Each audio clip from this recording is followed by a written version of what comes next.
They sent me to a boarding school to steal my land, so I bought the whole town. They thought they could erase me by sending me away. But instead of breaking, I came back with enough money to buy the whole town they tried to steal from me. This is the story of how I went from being the quiet kid sent off to boarding school to reclaiming everything they tried to take from me, and then some. If you've ever been underestimated, ignored, or flat out betrayed by the people who were supposed to protect you, you're going to want to watch this to the very end. Because what they didn't see coming was me turning their whole plan upside down. Before we dive into the story, please like this video and subscribe to my channel for more powerful stories. Thank you! I was only 10 years old when my world flipped upside down. One day I was walking barefoot through the soft, dry soil of my grandfather's farmland, and the next I was on a train heading to a school hundreds of miles away. No goodbye, no explanation, just a suitcase, a train ticket, and a goodbye wave from my uncle that didn't sit right in my gut. It happened fast. One day I was chasing grasshoppers in the cornfield behind the barn, and the next, my Uncle Jared was driving me to a train station with barely a word. He handed me an envelope with instructions, a ticket, and $20 in cash. "It's better this way," he muttered. I didn't understand what was happening. Grandpa had died 2 weeks before, and even though I was young, I knew something didn't add up. Uncle Jared barely came around before that. He was a shadow figure at birthdays and holidays. Suddenly, he was calling the shots. My parents had passed when I was a baby. The only home I ever knew was my grandpa's place, a little farmhouse surrounded by miles of untouched land. Oh, Grandpa taught me how to read using seed catalogs and newspaper clippings. We didn't have much, but I never felt poor. Oh, he had strong hands, a quiet voice, and a laugh that made the crows scatter. After his funeral, things got strange. Jared showed up in a suit like he was a guest speaker at a seminar, not family.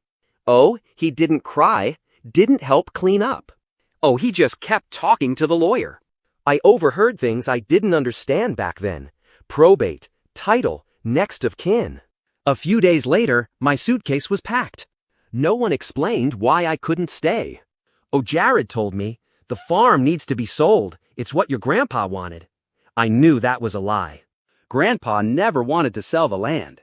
On the train, I watched the flat plains turn into rolling hills. I clutched a photo of Grandpa and me fishing in the creek. The train rocked back and forth like it was trying to soothe me, but the pit in my stomach only grew. Arriving at the boarding school was like stepping into another world. It was gray. Everything was gray. The walls, the uniforms, even the sky seemed to match. The headmaster, Mr. Greaves, greeted me with a handshake like a cold fish. "Oh, you'll be staying in dormitory C," he said flatly. "Lights out at 9, no exceptions." I was shown to a room with a stiff mattress and a single drawer. Oh, no pictures, no books, just rules taped to the back of the door. It felt like prison for children. I wanted to run back to the train, to the fields, to the smell of Grandpa's cornbread. The other kids were silent. Heads down, eyes forward. Oh, I tried to smile at a boy who looked my age. He looked away. I wrote my first letter that night. To Jared. To ask why. I poured my heart into it. Oh, is Grandpa's dog okay? What happened to the chickens? Can I come home on weekends? I left it in the mail bin, hopeful. A week passed. Then 2. Nothing. I wrote again and again. Each time, I watched the mail clerk throw my envelopes into the outgoing pile. Then one came back. My handwriting returned. Oh, address not found. I asked the staff if I could call someone.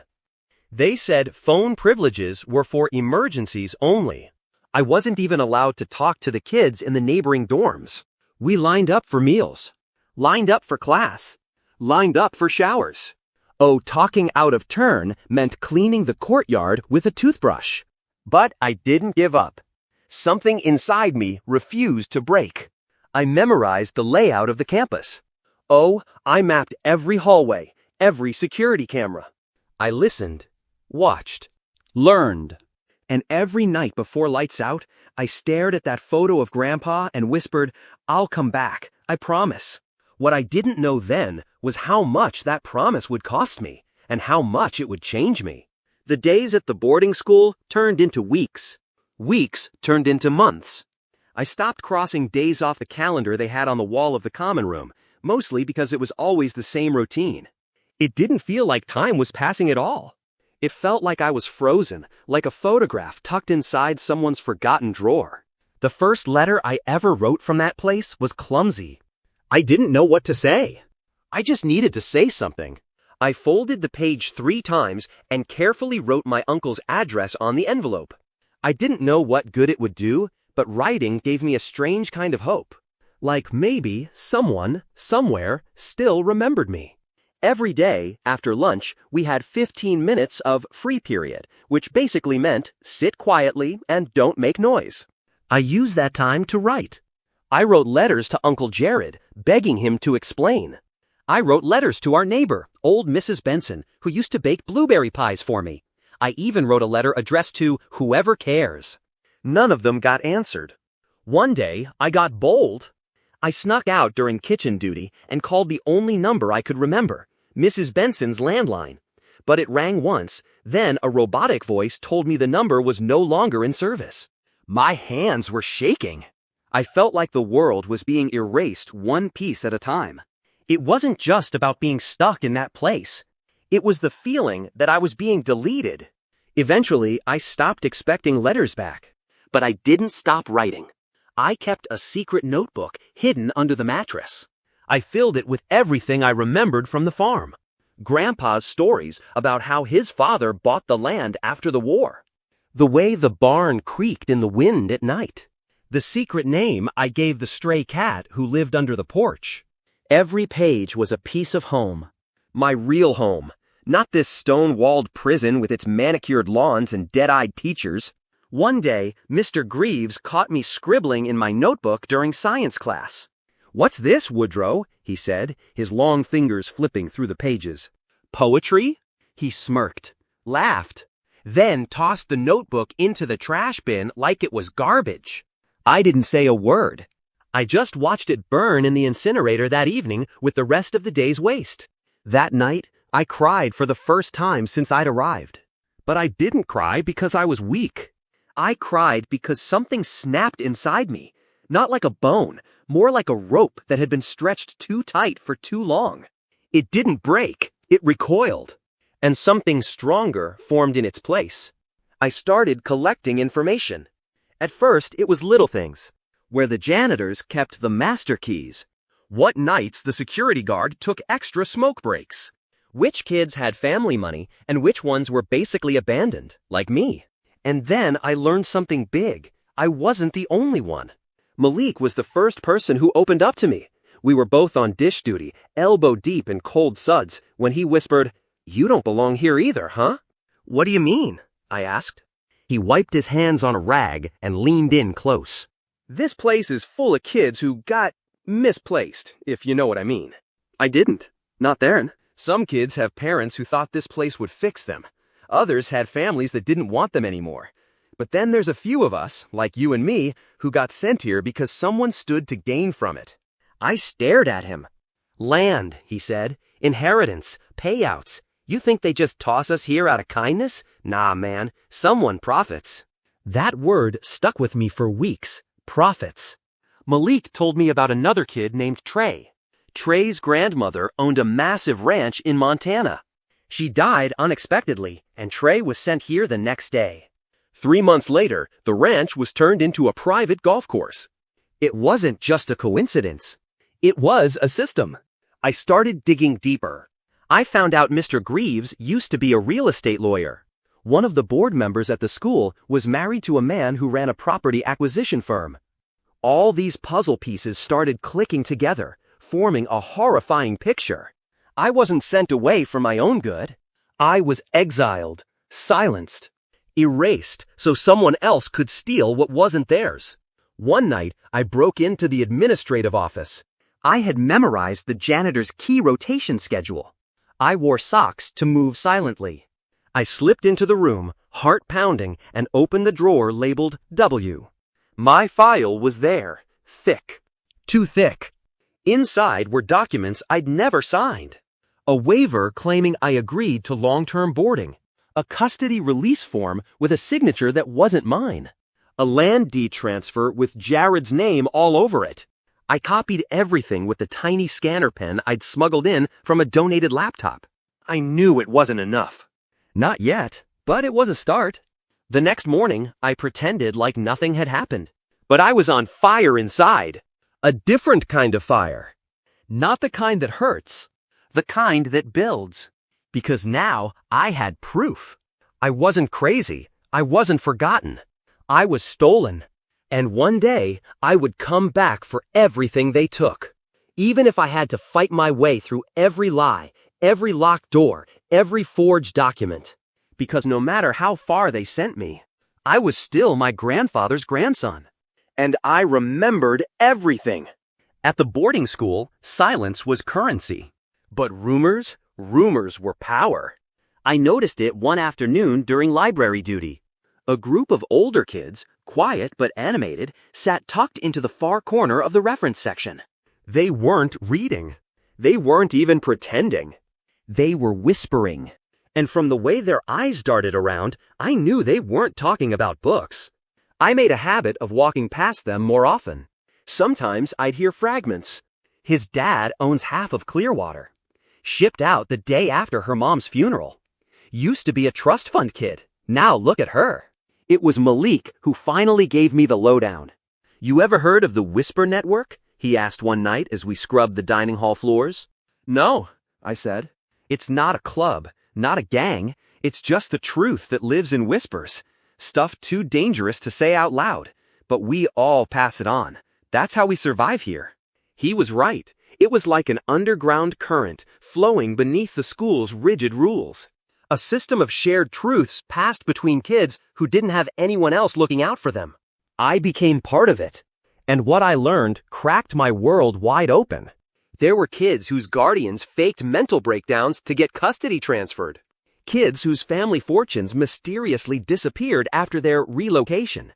Kids who were the last heirs to valuable land. Kids like me. One of them was Aleda. She had a memory like a steel trap. When she trusted me, she let me into her notes, detailed files she'd been collecting for 2 years. She called them profiles. Each one was a story of betrayal. A boy whose stepfather forged a court order to have him declared unfit. A girl whose aunt promised to raise her, but sold her house the moment she was gone. Dozens of land deeds, hidden transfers, shell companies. All tied to board members, former alumni, or business partners of the school. I spent nights reading those notes until my eyes blurred. And the more I read, the more I saw a pattern. The same firms handling the real estate deals. The same few judges signing off on suspicious custody transfers. The same consultants tied to the school's donation board. It wasn't random. This school, it was a machine. Designed to profit off us. A factory for forgotten kids with something worth taking. I realized my uncle wasn't just greedy. He was connected. He'd plugged into a network of people who knew how to make kids disappear without a trace. The files mentioned a name, Danton Holdings. I looked it up the next chance I had on a computer in the school office during my filing shift. Real estate. Acquisitions. Specialized in troubled estates and liquidation of contested inheritances. They owned half my hometown now. That's when it became personal. That's when I decided I wouldn't just escape. I would take them down. But to do that, I needed money. I needed power. I needed a plan. And I had to survive long enough to pull it off. I started trading favors inside the Whisper Network.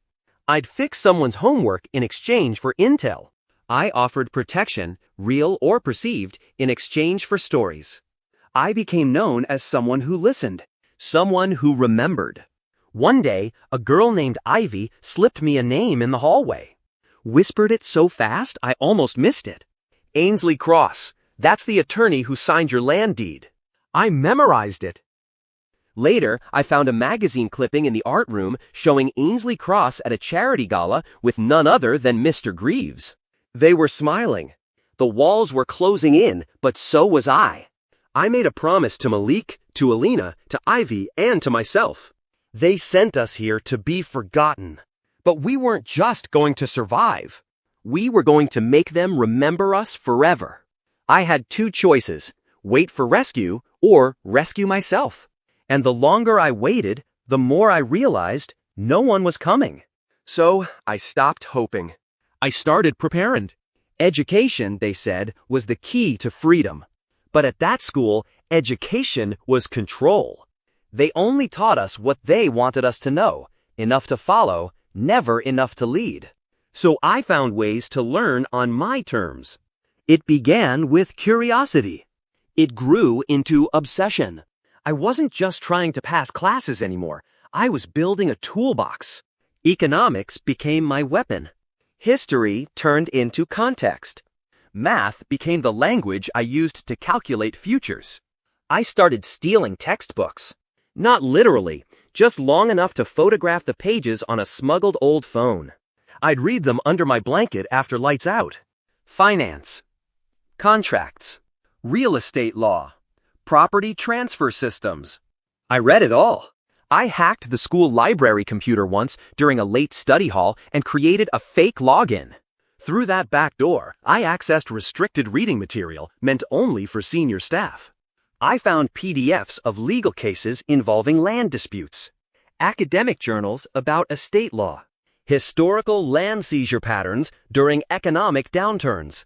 I learned how people like my uncle got away with theft disguised as paperwork. And I learned how to stop them. Meanwhile, I started practicing. I wrote fake contracts and taught myself how to read legalese. I drew up mock business plans and critiqued them. I read annual reports from Danton Holdings, taking notes on their acquisition strategies. Everything they used against me, I turned into fuel. Then came the money. The school allowed some upperclassmen to take part-time jobs with local vendors for credit hours. Most of the kids hated it. I jumped on it. I started washing dishes at a diner in town. $4 an hour. Long hours. Greasy hands. But I saved every penny. One night, a tired waiter gave me a tip. You ever hear of penny stocks? That night, I spent 4 hours researching the stock market on a borrowed library computer. When I turned 16, I used a fake ID I got from Ivy's cousin to open an online brokerage account. Started small. Renewable energy. AI startups. Land acquisition firms I studied. I lost money at first. Then I started breaking even. Then, one summer, I made over $700 from a company merger I'd predicted weeks earlier. That was the moment I knew I was going to win. Because it wasn't about money anymore. It was about control.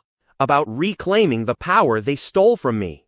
One night, Elena, Malik, and I sat under a broken light near the storage shed.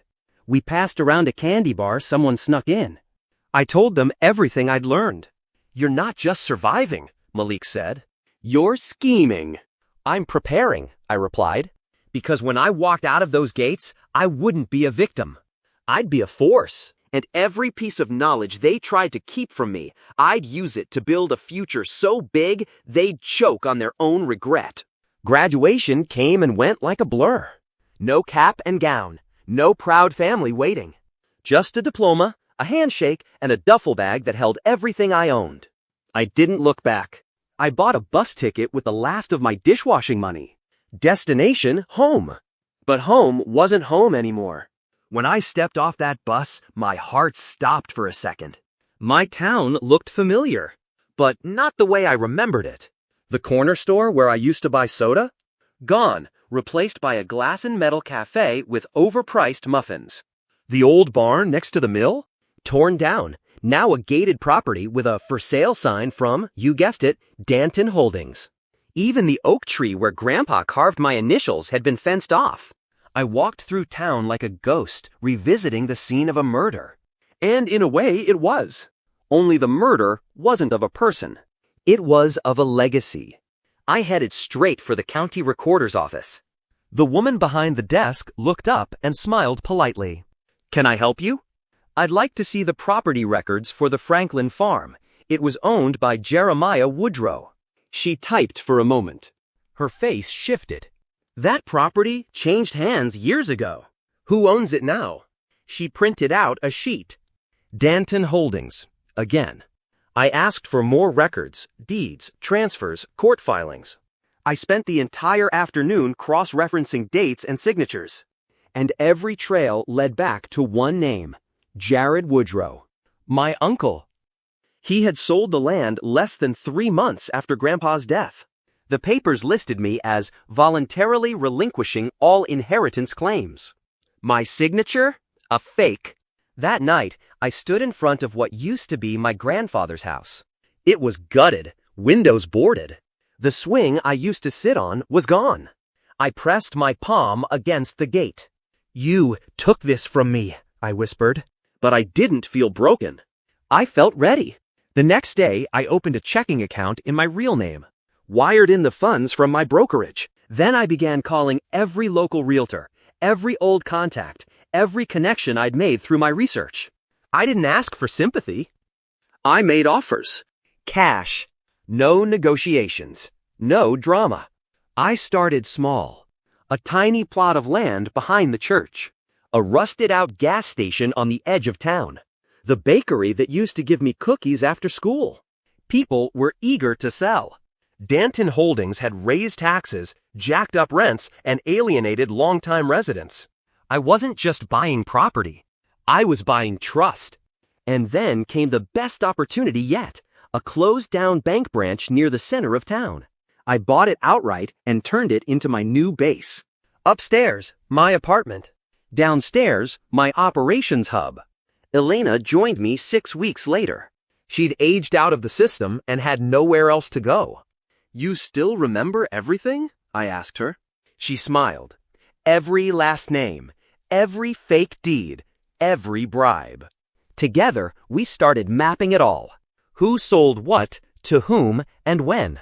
Jared still had no clue I was back. But he was going to find out. Not through a letter. Not through a knock on the door. He was going to see my name, bold, unmissable, on the deed to the very town he thought he owned. I didn't come back to confront Jared. Not yet. I needed him to think I was still gone. Powerless. Erased. The last thing I wanted was for him to start hiding assets or lawyer up before I was ready. So I created a persona. Just a young entrepreneur with a generic name, a backstory nobody would bother verifying, and cash to burn. I even wore glasses I didn't need. Grew out a scruffy beard. Changed my posture. My voice. People didn't recognize me, and those who did, from years ago. Well, kids change. I became the mystery investor everyone wanted to impress. I threw a small-town development forum in the old high school gym and invited business owners, landlords, and civic groups. I spoke about revitalization, about shared opportunity. They ate it up. While they smiled and shook my hand, Elena and I tracked every name, every handshake.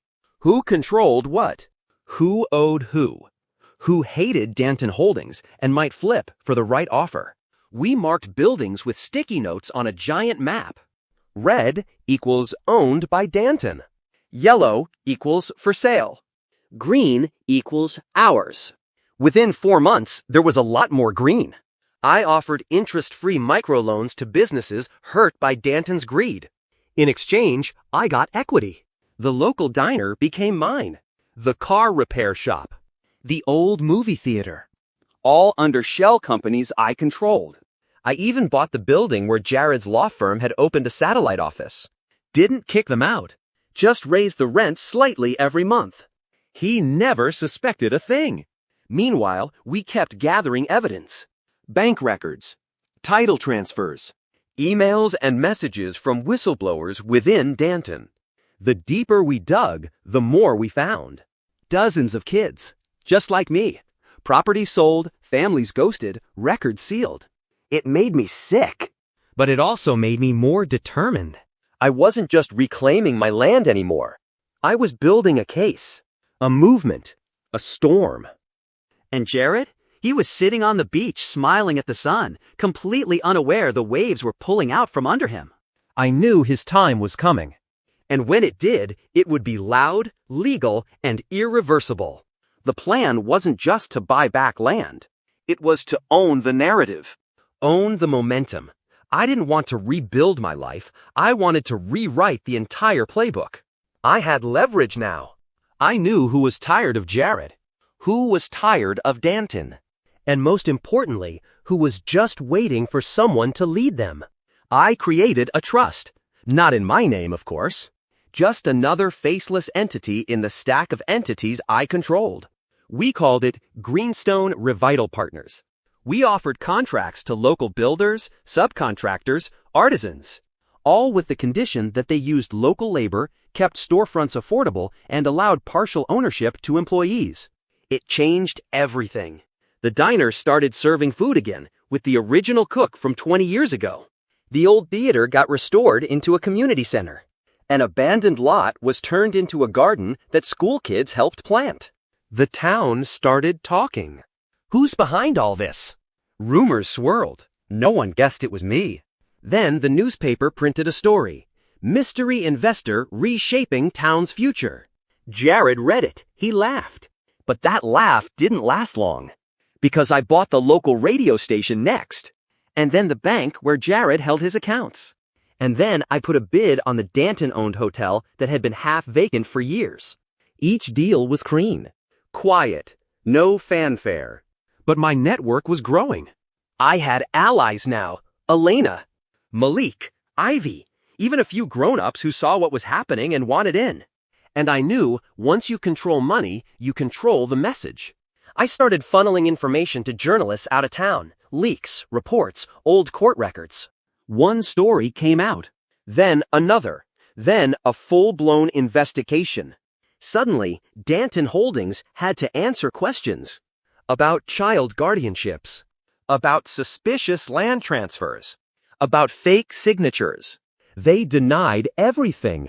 But I had time and truth. And the truth was coming for them like a freight train on fire. The letter was short, precise, delivered via registered courier to Jared's office with a receipt of acknowledgement.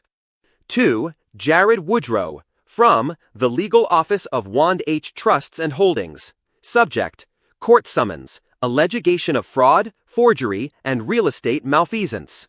I imagined his face when he read it. A chill running down his spine. A moment of confusion. Then denial. He probably scoffed. Maybe even laughed. Until he saw my name. He hadn't spoken it in years. Probably didn't think he'd ever hear it again. But there it was, legal. Binding. Unmistakable.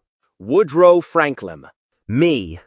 He didn't see it coming. Because the last time he saw me, I was a quiet kid in a hand-me-down jacket getting on a train. Now I was the plaintiff, and he was the accused. The court date was set. I wore a simple gray suit. No tie. I wanted to look like someone who belonged because I did. When I walked into that courtroom and locked eyes with him, it felt like a weight I didn't even know I was carrying finally dropped. He blinked. Once. Twice. You? He whispered, stunned. I nodded. It's been a while. His lawyer tried to shake me during cross-examination. Asked if I was mentally fit. Accused me of being vindictive. Questioned my sources. But I was ready. I had documents, originals, copies, expert witnesses, timeline spreadsheets, voice recordings, and a truth that had waited too long to be heard. Neighbors testified. Teachers, former Danton employees. Malik even flew in to speak. This system stole our lives, he said, his voice steady. But not our fight. The judge listened. Every word, every detail. Jared's lawyer sweated bullets. Jared? He stopped smiling after day 3. On day 6, the judge declared fraud. Ordered an injunction. Opened the doors for federal investigation. On day 7, Jared was arrested in the hallway outside the courtroom. I didn't gloat. I just watched. Because this wasn't about revenge anymore. It was about justice. And legacy. And taking back what should have never been stolen in the first place. With Jared in custody and Danson Holdings in freefall, it would have been easy to walk away, cash out, and never look back. But I didn't fight this hard just to take revenge. I wanted to rebuild what had been broken, for me and for everyone they tried to erase. I set up meetings with the town council. Real ones, not just smoke and mirrors like the old developers used to pull. I walked into the same town hall where I once got scolded for tracking mud on the carpet as a kid, and now I sat at the head of the table. I don't want to be your boss, I told them. I want to be your partner. They listened. And then they joined me. We set up a community development fund. 25% of all profits from my properties would go back into local schools, parks, and youth programs. We launched scholarships named after the kids Danton tried to erase. We restored the public library, brought back the town fair, and reopened the free clinic. I even bought back Grandpa's farmhouse. The day I stepped back inside, I found the old radio still on the kitchen shelf, dusty but working. I turned it on. Same crackly AM station. Same morning host. And for the first time in years, I cried. Elena moved into the guest house out back. Malik helped renovate the barn. Ivy came down from the city once a month to host writing workshops for local teens. The place wasn't just alive again, it was thriving. We renamed the town square Franklin Circle. Not for me. For Grandpa. Because he was the seed. All I did was make sure it had the soil to grow again. They sent me away to steal my inheritance. But in the end, I didn't just take back my land. I became the reason the whole town started over. It's funny how life comes full circle. One minute you're a kid being sent away with nothing but a photo in your pocket. The next, you're holding the keys to every door they tried to shut on you. But for me, this wasn't about buildings. It wasn't even about revenge. It was about people. About restoring what was lost. Not just land, but trust. Roots, a future. And the legacy of those who were nearly erased. I still walk the fields at sunset, just like Grandpa used to. The soil feels different under my boots now, not because it changed, but because I did. I'm not that kid anymore. I'm not lost. I'm not forgotten. I'm the story they couldn't silence. The town still whispers about me. Some call me a hero. Others say I was lucky. But the truth is simple. I was just a kid who refused to stay buried. So if you're watching this and you've been cast out, counted out, or forced to start from zero, hear me when I say this. They don't get to write your ending. You do. And sometimes, the best revenge is rebuilding something so strong they can never take it away again. If this story moved you, please don't forget to give it a like. And if you love emotional, powerful stories like this one, please make sure to subscribe to the channel, please.